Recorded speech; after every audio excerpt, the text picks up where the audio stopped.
بسم اللہ الرحمن الرحیم الحمدللہ۔ آج ہماری تلاوت کا آغاز 9ویں پارے کے آخری پاؤ سورہ انفال۔ انفال مال غنیمت۔ یہ سورت اس وقت نازل ہوئی کہ غزوہ بدر ہو چکا تھا اور اسلام کا پہلا غزوہ تھا، اور جس غزوے میں 3/3 بڑے لشکر پر اللہ نے مسلمانوں کو غلبہ عطا فرمایا۔ ان کی تعداد 313، دشمن کی تعداد 1000۔ وہ مسلح جتھا پورے اسلحے کے ساتھ، اور یہ تھوڑا سا تعداد معمولی سے سامان ساتھ تھا۔ 3 گنا بڑے لشکر کو مسلمانوں کے ہاتھوں سے شکست ہوئی۔ مال غنیمت سامنے آیا۔ پہلی مرتبہ آیا تو رائے میں فرق آیا، کس کو کتنا ملے گا، تو اللہ رب العزت نے انہیں خطاب کیا، ساری امت کو سبق دیا، اتفاق کی بنیاد خوف خدا ہے۔ سورت کا آغاز ہے اتقوا اللہ، اللہ سے ڈرو۔ اگر اللہ کا خوف ہو اور فکر آخرت غالب ہو جائے تو بڑے جھگڑے بھی لمحوں میں ختم ہو جاتے ہیں، اور خوف خدا نہ ہو تو معمولی باتیں بھی اسے کہیں کہ نفرتوں کے پہاڑ بن جاتے ہیں۔ تو امت کو تلقین فرمائی اتقوا اللہ، اللہ سے ڈرو۔ تقوی، خوف خدا، آخرت کی فکر کا غلبہ یہ جھگڑے ختم کر دیتے ہیں، اور دل صاف کرنا آسان ہو جاتا ہے۔ دلوں میں خوشگواری، محبتوں کے جذبات لانا آسان ہو جاتا ہے۔ تو صحابہ کے واسطے سے ساری امت کو تلقین فرمائی، پھر اللہ نے ان مخلص ایمان والوں کی ایمان کی گواہی دی، اور ایمان والوں کی 5 نمایاں خوبیوں کا تذکرہ فرمایا۔ 3 کا تعلق دل سے ہے، 1 کا تعلق بدن سے ہے، 1 کا تعلق مال سے ہے۔ 5 نمایاں ایمان والوں کی خوبیاں۔ پہلی بات فرمائی ذکر اللہ وجلت قلوبہم، اللہ کی عظمت، اللہ کی عقیدت، محبت اتنی ہے کہ اس کا ڈر دل میں بیٹھا ہوا۔ یہ ڈر وہ نہیں ہوتا جو درندے سے ہوتا ہے، کسی مہلک جانور سے ہوتا ہے۔ باپ کی عظمت دل میں ہے، شرماتا ہے۔ استاد کا احترام دل میں ہے تو ڈرتا ہے۔ سبحان اللہ، اللہ کا جو ڈر ہے نا وہ بے سکون نہیں کرتا، اس سے سکون میں اور اضافہ ہوتا ہے، اس لیے کہ وہ ڈر عظمت کے ساتھ ہے، محبت کے ساتھ ہے، عقیدت کے ساتھ ہے، احسانات اللہ کے یاد ہیں۔ یہ ڈر ہے، یہ مومن کے دل میں ہوتا ہے۔ اس لیے جب بھی اسے اللہ کی یاد آتی ہے تو اس سے حیا آتی ہے۔ ایک خوبی تو یہ ہے۔ دوسری فرمایا جب یہ قرآن سنتے ہیں تو ایمان کے نور میں اضافہ ہوتا ہے۔ اللہ ہمیں بھی ایسا قرآن پڑھنا سننا نصیب فرما دے جس سے ہمارے ایمان میں اور اضافہ ہو۔ تیسری علامت بتائی، وہ اپنے اللہ پہ اعتماد اور بھروسہ کرتے ہیں۔ اسباب اختیار کرتے ہیں، لیکن کامیابی کے لیے وہ اسباب کو آخری درجہ نہیں سمجھتے، بلکہ وہ جانتے ہیں اسباب جس ذات کے ہاتھ میں ہیں نتیجہ بھی اسی کے ہاتھ میں ہے، کرے گا اللہ۔ چوتھی خوبی ان ایمان والوں کی یہ ہے، نماز قائم کرتے ہیں۔ نماز پڑھتے نہیں ہیں، نماز قائم کرتے ہیں۔ پڑھنے میں اور قائم کرنے میں فرق ہے۔ نماز قائم یہ ہوتا ہے کہ اس کے تمام آداب اور شرائط کی رعایت رکھ کے نماز پڑھنا۔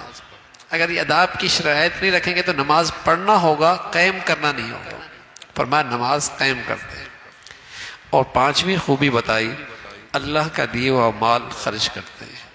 تو اللہ میاں نے فرمایا اولئک هم المؤمنون حقا، یہ سچے ایمان والے ہیں جن میں یہ 5 خوبیاں ہیں۔ صحابہ کے بعد رضوان اللہ علیہم اجمعین کے بعد اس امت کی سب سے بڑی شخصیت حسن بصری رحمۃ اللہ علیہ، صحابہ کے بعد یعنی تابعین میں سب سے بڑے آدمی حسن بصری رحمۃ اللہ علیہ، ان سے کسی نے پوچھا آپ ایمان والے؟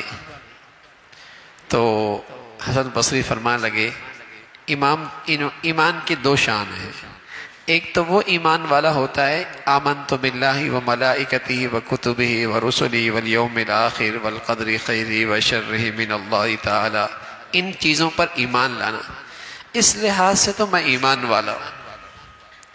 باقی دوسرا وہ ایمان والا ہوتا ہے جس کے اس آیت میں بتایا گیا، اس کے بارے میں کچھ نہیں کہہ سکتا، امید تو رکھتا ہوں لیکن یقین سے کچھ نہیں کہہ سکتا۔ اتنا بڑا آدمی وہ بھی یہ کہہ رہے ہیں۔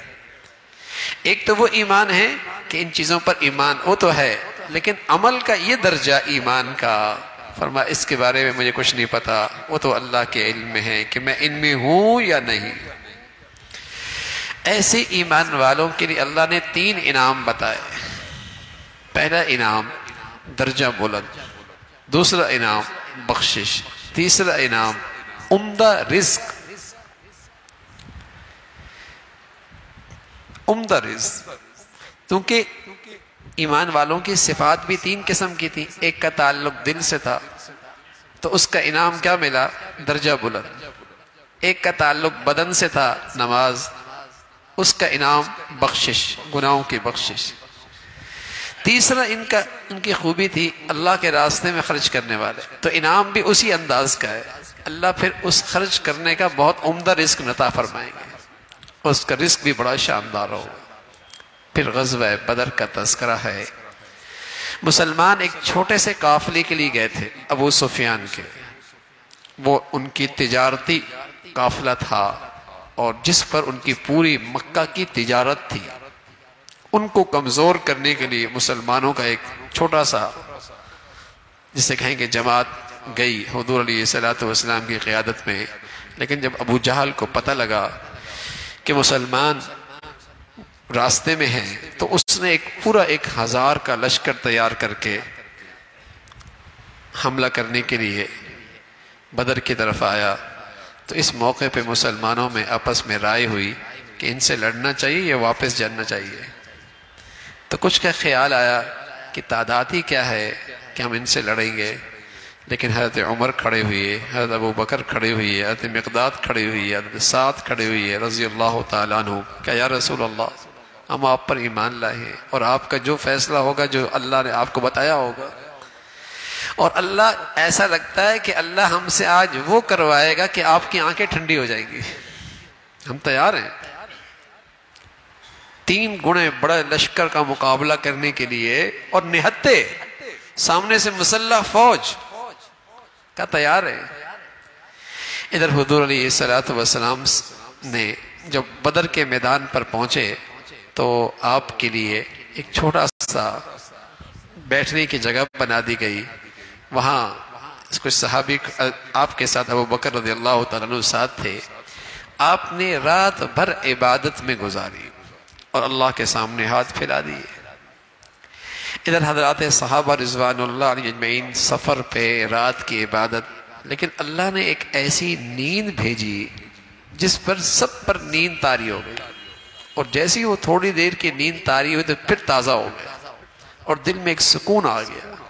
اس نیند کا تذکرہ ہے، میدان جنگ میں دشمن سامنے نیند آ رہی ہے، یہاں تو ٹھنڈے ٹھنڈے بستروں کے اندر بھی اور شاندار بستروں میں بھی نیند نہیں آتی، ایسا سکون آیا، اس کا تذکرہ فرمایا، اور پھر اللہ رب العزت کا وعدہ پورا ہوا اور 3 گنے بڑے لشکر کو ان مسلمانوں نے شکست دی۔ اللہ نے فرمایا تم نے نہیں مارا، یہ ہم نے مارا ہے۔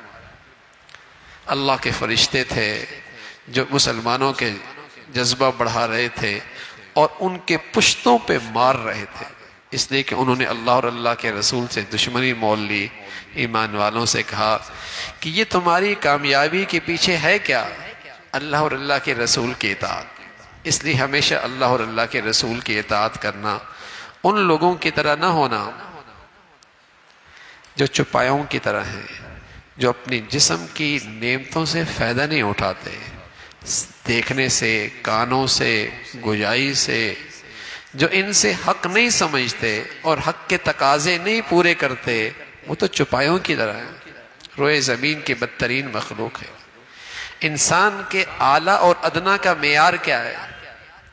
انسان کی شرافت اور ذلت کا معیار کیا ہے؟ انسان کے اعلیٰ اور ادنا کا معیار کیا ہے؟ بزنس بڑا ہو، کاروبار بڑا ہو، پیسہ بہت ہو، عہدہ بہت بڑا ہو، نہ یہ اعلیٰ اور ادنا کا معیار نہیں ہے۔ اعلیٰ اور ادنا کا معیار قرآن کا یہ ہے، اگر اللہ کا فرما بردار ہے تو وہ بہت اعلیٰ ہے، اور اگر اللہ کا فرماندار نہیں، نافرمان ہے، تو وہ تو جانور ہے، وہ تو چپایا ہے، وہ تو انسان کہلانے کے لائق ہی نہیں ہے۔ ان شر الدواب، زمین کے بدترین چپائے ہیں وہ جو اپنی جسم کی ان نعمتوں سے فائدہ اٹھا کر اللہ کے نہیں بنتے، یہ تو بدترین چپائے ہیں۔ اس کا تذکرہ فرمایا، پھر ایمان والوں کو تلقین فرمائی، اس فتنے سے ڈرو جو فتنہ صرف گناہگاروں پہ نہیں آئے گا، جو فتنہ صرف گناہگاروں پہ نہیں آئے گا، ان لوگوں پر بھی آئے گا جنہوں نے گناہ دیکھا اور گناہ کو نہ روکا، گناہ دیکھا اور گناہ کو نہیں روکا، ان پر بھی وہ اللہ کا عذاب آئے گا۔ اس فتنے سے بچو، اس کا تذکرہ فرمایا۔ اللہ اور اللہ کے رسول سے خیانت نہ کرو، اگر تم تقوی اختیار کرو گے اللہ رب العزت تمہاری خطائیں معاف فرما دیں گے اور تمہیں ایک نور عطا فرمائیں گے جس سے تمہیں صحیح اور غلط، بدعت اور سنت، حق اور باطل کی تمیز ہونے لگے گی۔ اللہ تمہیں ایک ایسا نور نصیب فرما دیں گے۔ رسول اللہ صلی اللہ علیہ وسلم نے اس نور کے بارے میں فرمایا، اتقوا فراست المؤمن فإنه ينظر بنور اللہ، مومن کی فراست سے بچو، وہ اللہ کے نور سے دیکھتا ہے۔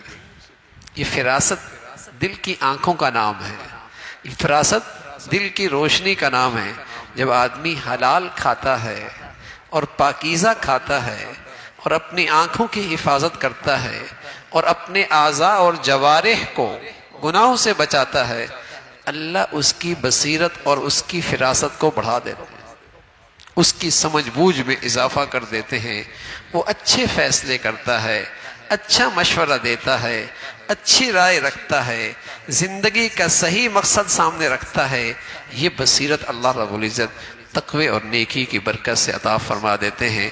قرآن کے اندر فرمایا، کفار کہا کرتے تھے اگر آپ کا کہا ہوا دین سچا ہے تو پھر اللہ کی ہم پر پتھروں کی بارش کیوں نہیں ہوتی؟ تو اللہ رب العزت نے جواب دیا، جب تک آپ ان میں ہیں ان پر عذاب نہیں آئے گا، ان پہ عذاب نہیں ہے۔ اور دوسری صورت یہ ہے، جب تک آپ کی امت اللہ سے معافیاں مانگتی رہے گی تب بھی اللہ کا عذاب نہیں آئے گا۔ اللہ کے نبی تو ہم میں موجود نہیں، لیکن ایک نسخہ آج بھی موجود ہے اور وہ ہے استغفار۔ گناہ ہو جاتا ہے لیکن اگر یہ امت معافیاں مانگتی رہے گی اللہ کے عذاب سے محفوظ ہو جائے گی۔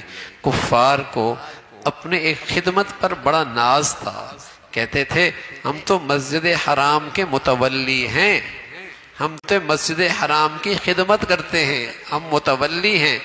اللہ فرما رہا ہے متولی نہیں، متولی تو وہ ہوتا ہے جو اللہ سے ڈرتا ہے، تم تو مسلط ہو، تم تو مسلط ہو۔ اصل متولی اللہ کے گھر وہ ہوتا ہے جو پرہیزگار ہو، جو اللہ والا ہو، جو نیک ہو، وہ متولی ہوتا ہے۔ باقی تو مسجدوں پہ لوگ مسلط ہوتے ہیں، ہاں مسجدوں کے جسے کہیں کہ مسلط شدہ ہوتے ہیں، تو انہیں اس بات پر فخر ہوتا تھا کہ ہم مسجدوں کی مسجد حرام کی خدمت کرتے ہیں۔ اس کی مذمت فرمائی، فرما ایک دن آئے گا جہاں اچھے برے کی تمیز ہوگی، اچھے برے الگ الگ ہو جائیں گے، اس کا تذکرہ فرمایا۔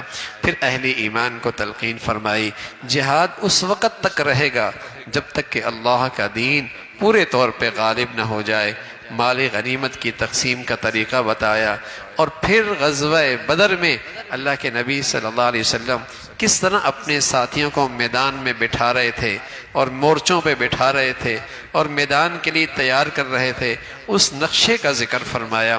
فرمایا ان کی نظر میں تم تھوڑے لگ رہے تھے اور تمہاری نظر میں وہ تھوڑے لگ رہے تھے۔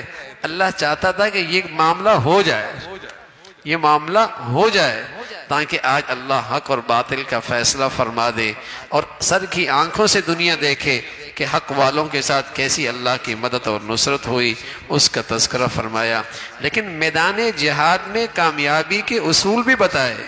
اللہ کو نہ بھولنا، اللہ کو نہ بھولنا، اللہ اور اللہ کے رسول کی اطاعت کرنا، آپس میں اختلاف نہ کرنا، ثابت قدم رہنا، یہ سارے اصول بتائے تاکہ تم میدان کے اندر جمے رہو گے، پھر کامیابی تمہاری قدم چومے گی۔ سراقہ ابن مالک، اس کی شکل میں شیطان میدان میں آیا اور ان مشرکین کا حوصلہ بڑھا رہا تھا، لیکن اس نے جب فرشتوں کو دیکھا تو بھاگ نکلا اور کہنے لگا میں وہ دیکھ رہا ہوں جو تم نہیں دیکھ رہے، میں وہ دیکھ رہا ہوں جو نہیں تم نہیں دیکھ رہے۔ اس کا تذکرہ فرمایا شیطان اور بھاگا، اور پھر اللہ کے فرشتے ان مشرکین کے پشتوں پہ ضربیں لگا رہے تھے۔ اسی طرح جب کافر مرتا ہے تو شیطان اللہ کے فرشتے اس کی پشتوں پہ ضرب لگا رہے ہوتے ہیں، پٹائی کر رہے ہوتے ہیں، اور سخت پٹائی کر رہے ہوتے ہیں۔ یہ تو اللہ کا نظام ہے۔ اگر کافر اور منافق کا مرنا دنیا دیکھ لے تو اس کو چھوڑ کے بھاگ نکلے، اس کو چھوڑ کے بھاگ نکلے۔ بس بھائی اللہ ایمان کے ساتھ زندگی دے اور ایمان پہ خاتمہ نصیب فرمائے۔ پھر اللہ رب العزت نے تذکرہ فرمایا کہ اس موقع پہ تو تمہارے پاس ظاہری وسائل نہیں تھے اور 100% اللہ کی مدد اور نصرت تھی، لیکن ایمان والوں کو تلقین فرمائی عسکری لحاظ سے بھی، عسکری لحاظ سے بھی، مادی لحاظ سے بھی، اور روحانی اور ایمانی لحاظ سے بھی ہمیشہ تیاری میں رہو، ہمیشہ تیاری میں رہو۔ میدان جنگ کے سامان کے لیے ہمیشہ اپنا عسکری سامان اور مادی سامان کے ساتھ ساتھ ایمانی اور روحانی لحاظ سے بھی ہمیشہ تیار رہو، اور ایسی تیاری کرو کہ تمہارا روب اور دبدبہ دشمنوں پر بیٹھ جائے۔ لیکن بدقسمتی ہے آج پوری دنیا کا مسلمان فکری لحاظ سے بھی، علمی لحاظ سے بھی، روحانی لحاظ سے بھی اور عسکری لحاظ سے بھی غیروں کا محتاج ہے۔ حالانکہ یہ سب چیزیں مسلمانوں کے دین نے ان سے کہی تھی کہ تم نے اپنے آپ کو تیار رکھنا ہے، اس کا تذکرہ فرمایا۔ پھر بتایا کہ میدان جنگ کا ساز و سامان تیار کرنا اور عسکری سامان اکٹھے کرنے کا مطلب یہ نہیں کہ جنگ ہی کرنی ہے، یہ مطلب نہیں کہ جنگ ہی کرنی ہے۔ اگر دشمن صلح کے لیے تیار ہو جائے اور صلح میں مسلمانوں کی مصلحت ہو تو صلح کر لو، اس کا تذکرہ فرمایا، اور ساتھ تلقین فرمائی کہ تمہاری الفت اور محبت کی بنیاد نیکی ہے، اور کوئی چیز تمہارے اندر محبت اور الفت نہیں پیدا کر سکتی۔ اہل ایمان کو تلقین فرمائی اے نبی انہیں جہاد کے لیے ابھاریے، اور اللہ رب العزت کی مدد اور نصرت تمہارے ساتھ ہوگی۔ جب بدر کے قیدی آئے تو 70 قیدی گرفتار ہوئے، مشرکین کی رائے بنی اب ان کے بارے میں کیا کیا جائے۔ حضرت عمر نے فرمایا یا رسول اللہ انہیں قتل کر دیں، ان سارے کے ساروں کو قتل کر دیں۔ اللہ کے نبی صلی اللہ علیہ وسلم کی وہ فطرتی شفقت رحمت، آپ نے فرمایا فدیہ دے کر انہیں رہا کر دو۔ اللہ کی طرف سے قرآن کی آیتیں آ گئی۔ اللہ کو عمر کی رائے پسند آئی، اللہ تعالیٰ کو عمر کی رائے پسند آئی، اس کا تذکرہ فرمایا اور اہل ایمان کو تلقین فرمائی۔ ایمان والو، کفار سارے کے سارے آپس میں ایک دوسرے کے مددگار اور معاون ہیں، تمہارے خلاف سب متحد ہو جاتے ہیں، معاشی لحاظ سے، سرحدی لحاظ سے، مفادات کے لحاظ سے ان کا آپس میں کتنا ہی اختلاف کیوں نہ ہو، لیکن اسلام دشمنی میں سب اکٹھے ہو جاتے ہیں۔ مسلمانوں، اگر تم اکٹھے نہ ہوئے تو دنیا کو پھر فساد سے کوئی چیز نہیں بچا سکتی۔ یہ اکٹھا ہونا تو تمہاری ضرورت تھی، اور تمہارا مذہب کا تقاضا تھا، اور تمہارے اسلام کا تقاضا تھا کہ تم رنگ، نسل، وطن، علاقے، یہ جتنے رشتے ہیں ان سب سے بالا تر رشتہ ایمان اسلام کا رشتہ ہے، ان سب سے بڑا رشتہ ایمان اسلام کا رشتہ ہے، تم ایک ہو جاتے، اس کا تذکرہ فرمایا۔ پھر سورہ برات ہے۔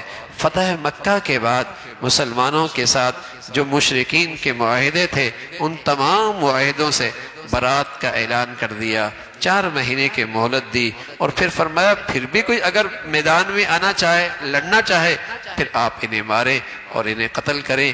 ان کے قتل کرنے سے مسلمانوں کے دل بھی ٹھنڈے ہوں گے، مسلمانوں کے دل بھی ٹھنڈے ہوں گے، اس لیے کہ انہوں نے ظلم کی انتہا کی ہے۔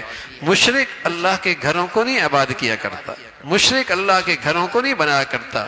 اللہ کے گھروں کو بنانا اور انہیں آباد کرنا یہ ایمان والوں کا کام ہے، یہ ایمان والوں کا کام ہے۔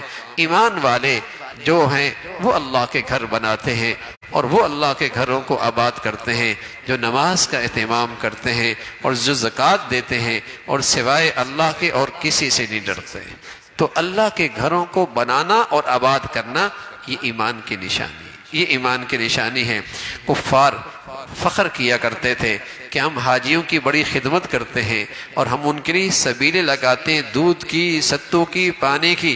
فرمایا ٹھیک ہے، لیکن یہ سب چیزیں ایمان کے برابر نہیں ہو سکتی، اللہ کے راستے میں جان کی بازی لگانے کے برابر نہیں ہو سکتی۔ اصل قیمت ایمان ہے اور اللہ کے لیے سب کچھ قربان کر دینا ہے، تم اس کے برابر نہیں ہو سکتے۔ پھر ایمان والوں کو تلقین فرمائی کہ دیکھو تمہارے سارے نسبی رشتے اور وطنی رشتے سب ٹھیک ہیں، لیکن ان سب سے بڑا رشتہ ایمان اسلام کا رشتہ ہے، اور صحت مند ایمان کی نشانی یہ ہے کہ دنیا کی ہر چیز سے زیادہ تمہارے دل میں اللہ اور اللہ کے رسول کی محبت ہو۔ صحت مند ایمان کی نشانی یہ ہے دنیا کی ہر چیز سے زیادہ تمہارے دلوں میں اللہ اور اللہ کے رسول کی مدد ہو۔ غزوہ حنین کا واقعہ ذکر فرمایا، مسلمانوں کی تعداد زیادہ تھی، خیال آیا کہ بدر میں تھوڑے تھے، جیت گئے، اب تو ہماری تعداد بڑی ہے۔ بس یہ خیال آنا تھا کہ میدان مشکل ہو گیا اور یہ جنگ مشکل ہو گئی، مسلمانوں کے پاؤں اکھڑنے لگے۔ پھر اللہ کی مدد اور نصرت آئی جب انہیں اپنی غلطی کا احساس ہوا کہ آج نظر اپنی تعداد پہ پڑی، اللہ کی مدد اور نصرت سے نظر ہٹی تو پاؤں میدان سے اکھڑنے لگے۔ تنبیہ فرمائی، پھر اللہ کی مدد آئی اور اللہ نے کامیابی نصیب فرمائی۔ پھر فرمایا مشرک نجس ہے، یہ مسجد حرام میں داخل نہیں ہو سکتا۔ پھر یہودیوں کا غلط عقیدہ ہے کہ عزیر اللہ کے بیٹے ہیں، عیسائی کہتے ہیں عیسیٰ اللہ کے بیٹے ہیں۔ فرمایا یہ سب ان کے منہ کی باتیں ہیں، اللہ ان تمام شرکیہ رسوم سے پاک ہے، وہ ذات اپنی ذات و صفات میں اکیلی ہے۔ اللہ کا دین بلند ہوگا، اگرچہ مشرک کو یہ بات بری لگے۔ بہت سارے ایسے جھوٹے پیشوا ہیں جو جس سے وہ دنیا سے لوگوں سے پیسے لیتے ہیں اور رائے حق سے لوگوں کو روکتے ہیں۔ پھر زکوٰۃ نہ دینے والوں کی مذمت فرمائی، جو زکوٰۃ نہیں دیتے اور مال و دولت اکٹھے کرتے ہیں، کل یہی دولت آگ کے انگارے بنیں گے اور اس سے ان کو جسم کو جسے کہیں کہ داغا جائے گا، اس کی مذمت فرمائی۔ ایمان والوں کو تلقین فرمائی۔ غزوہ تبوک ایک بڑا مشکل غزوہ تھا، رومیوں کے ساتھ جنگ تھی، بہت بڑی طاقت تھی، مسلمان نہتے تھے، اور اس موقع پہ یہ جہاد کا موقع اور جنگ کا موقع آیا جب مسلمانوں کی فصلیں کھجور تیار تھی، جس پر پورے سال کا گزارا ہوا کرتا تھا، لیکن اللہ کے راستے میں نکلنے کی تلقین فرمائی۔ پیغام آ گیا اور مسلمانوں کو فرمایا اللہ تمہاری مدد اور نصرت فرمائیں گے۔ جیسے ہجرت کے موقع پہ حضور علیہ السلام کے ساتھ حضرت صدیق اکبر تھے رضی اللہ تعالیٰ عنہ، کس طرح دشمنوں کے درمیان اللہ نے ان کی حفاظت فرمائی، اس کا تذکرہ فرمایا۔ پھر اس غزوے میں منافقین نے جس انداز سے مسلمانوں کو پریشان کیا اور ستایا، ان کی مذمت فرمائی۔ فرمایا یہ بہانے بناتے ہیں اور جان بچانے کی فکر کرتے ہیں، اگر یہ ساتھ چلی بھی جاتے تو سوائے شرارتوں کے ان کا اور کچھ کام نہیں تھا، ان کا خرچ کرنا اللہ کے ہاں قابل قبول نہیں ہے۔ پھر صدقہ خیرات کے مستحقین کی ایک فہرست ذکر فرمائی اور اس کا تذکرہ فرمایا، یہ ہیں اللہ کے راستے میں خرچ کرنے والوں کے مصارف، اور منافقین کا طرز عمل فرمایا کہ وہ برائی کی طرف بلاتے ہیں، اچھائی سے روکتے ہیں، اور ایمان والے مرد اور ایمان والی عورتیں ان کا وظیفہ یہ ہے کہ وہ برائیوں سے روکتے ہیں، اچھائیوں کی طرف بلاتے ہیں۔ آخرت میں ان کے لیے بلند مقام ہے، اور آخرت میں جسے کامیابی مل گئی حقیقت میں وہی سچی کامیابی ہے۔ لیکن جو شخص کفر کی حالت میں مرا، اللہ کے نبی سے فرمایا آپ ان کے لیے استغفار کریں، 70 بار بھی استغفار کریں گے اللہ ان کی بخشش نہیں فرمائے۔ منافق اور کفر کے ساتھ مرنا یہ وہ بد نصیبی ہے کہ فرمایا اے نبی آپ 70 بار بھی ان کے لیے بخشش کی دعا کریں گے، ان کے لیے دعا قبول نہیں ہوگی، اور کبھی بھی ان کی نماز جنازہ نہ پڑھائیں۔ کبھی بھی کسی منافق کی نماز جنازہ نہ پڑھائیں، اس کے طرف تلقین فرمائی اور مسلمانوں کو پیغام دیا۔ پھر اللہ کے راستے میں جو لوگ نہیں جاتے وہ منافقین، ان کا تذکرہ فرمایا، لیکن کچھ مخلص ایمان والی بھی جن کے پاس سواریاں نہیں تھے، جن کے پاس وسائل نہیں تھے اللہ کے راستے میں نکلنے کے لیے، لیکن ان کی آنکھوں سے آنسو جاری تھے، حسرت تھی ہم اس نیکی کو کیوں نہیں کر پا رہے اور اس نیکی کے اندر ہماری شرکت کیوں نہیں ہو رہی۔ اللہ رب العزت فرما رہے ان کا نہ جانا بھی عذر ہے، ان کا نہ جانا ایک عذر ہے اور ان کی اس پر کوئی پکڑ نہیں۔ پکڑ تو ان پہ ہے جو یہ نیکی کر سکتے ہیں اور ان کے پاس تمام وسائل میسر ہیں، پھر گھر میں بیٹھے ہوئے ہیں۔ اللہ رب العزت نے ان کے دلوں پہ مہر لگا دی، ان کی مذمت فرمائی ہے۔ اللہ رب العزت دین کی صحیح سمجھ نصیب فرما دے۔ وآخر دعوانا ان الحمدللہ رب العالمین۔